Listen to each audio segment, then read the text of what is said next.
Morning traders, and this is your Dax day trade setup for today. So yes, another day of selling. You can see we sort of rally and then the seller step in, rally, seller step in, rally, seller step in. However, the difference here is that the selling has been happening fairly early in the day for the past couple of days, and then today, yesterday pretty much happened late in the day.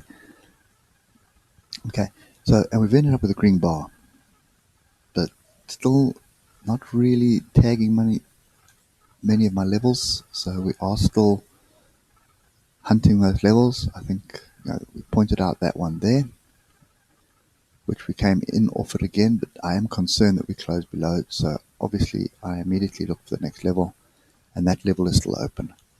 Okay, so the parabolic SAR is indicating that we do maybe potentially have a bit of a trend change here.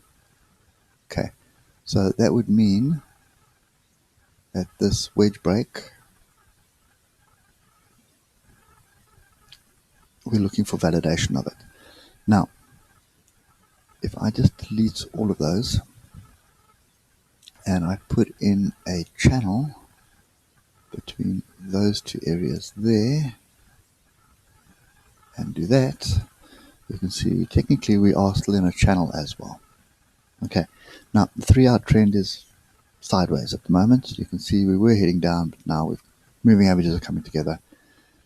Nothing really in the oscillator is indicating anything, but this price action here, this massive inside bar here towards the close, is selling off the close.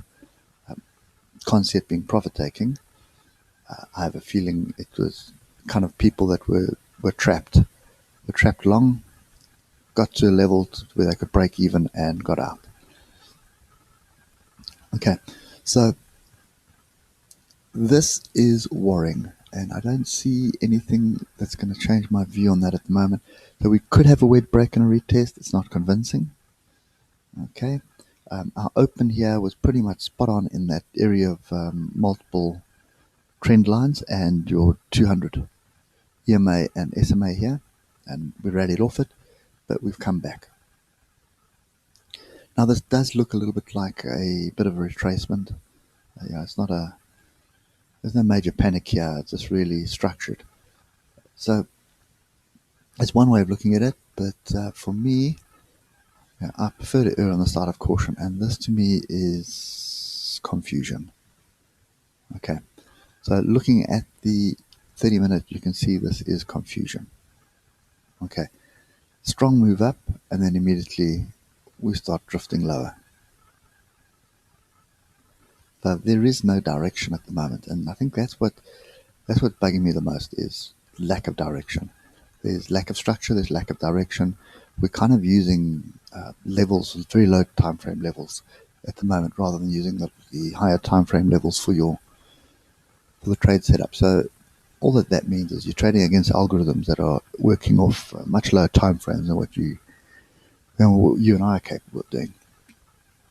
So I think for the DAX, it's looking to me like I need to be patient on this one. Just wait for some proper structure to happen.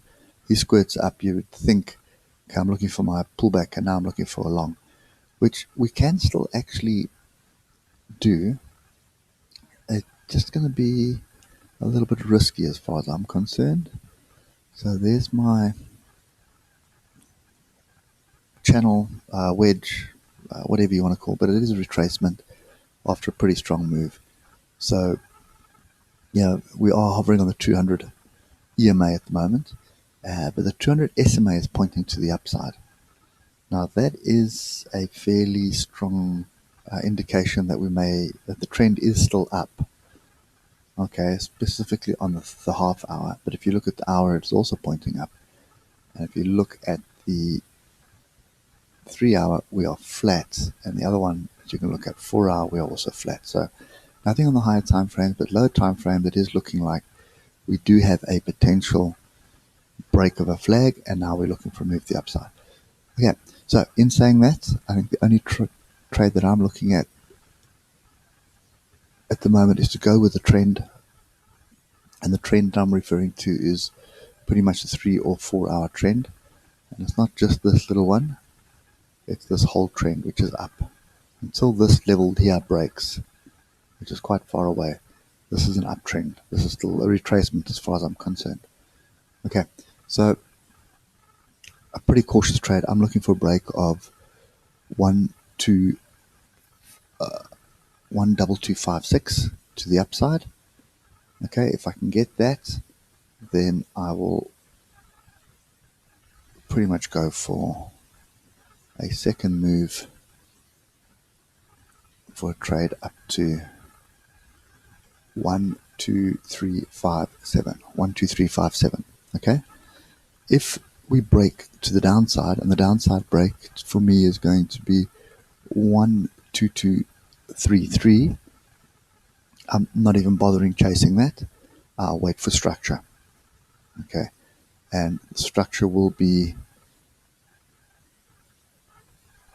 as far as I'm concerned, somewhere around 12168. Okay, so that's kind of my view at the moment.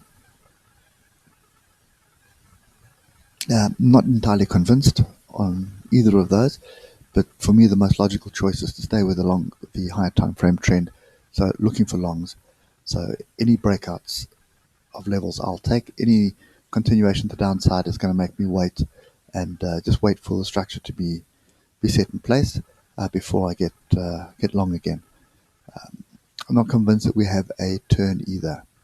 So this is a rally and then a retest of the break. So you can see there's the break, there's the one break, and there's the other break. So there's my two fractal breaks. So I've rallied, come up, come down. That's on the 4 hour. Same picture on the 3 hour. I've got multiple fractals here. So it's broken through the level, come back to test it, now coming down. So I'm just not entirely convinced that that is a scenario at the moment because of this strong move. Okay, this was a massively strong move based on positive economic data. So I think this is we're just going sideways, retracing due to trade war fears. Okay, and those discussions are happening this week, so anything can happen. So just be cautious. Okay, anyway, guys, that's my view at the moment. I'm treating this as a strong move. If I look at the 30-minute, even on the 12-minute, you can see this is a massively strong move. I'm looking for my second move to the upside. And we've just gone sideways, moving averages all grouping together, and that's always a signal that something's going to happen. It's either going to break back to the downside or we're going to break to the upside. So just keep our stops tight. Any break, I'll give you that channel again. So any break above this channel, your stop is below the channel. I'm looking for the target. Any break below, and you're taking that short, and your stop is above the channel. So this little consolidation area here is 25 points. So basically, just give yourself a little bit extra for your spread. So 30-point stop loss, nice low risk trade either way, but I still believe it's going to be a 50-50 trade either way. Okay. Anyway, guys, that's it for me today. I hope it helps, and I'll catch you later. Cheers for now.